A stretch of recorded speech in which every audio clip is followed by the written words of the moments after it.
ハードディスクと SSD って何が違うの？ハードディスクは中で円盤が回ってデータを読む機械式。大容量で安いけど衝撃に弱くて遅め。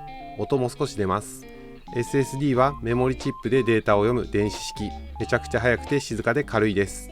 でも容量あたりの価格は少し高めです。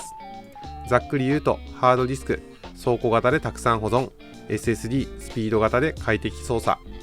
迷ったら起動用に SSD、保存用にハードディスクの組み合わせが最強です。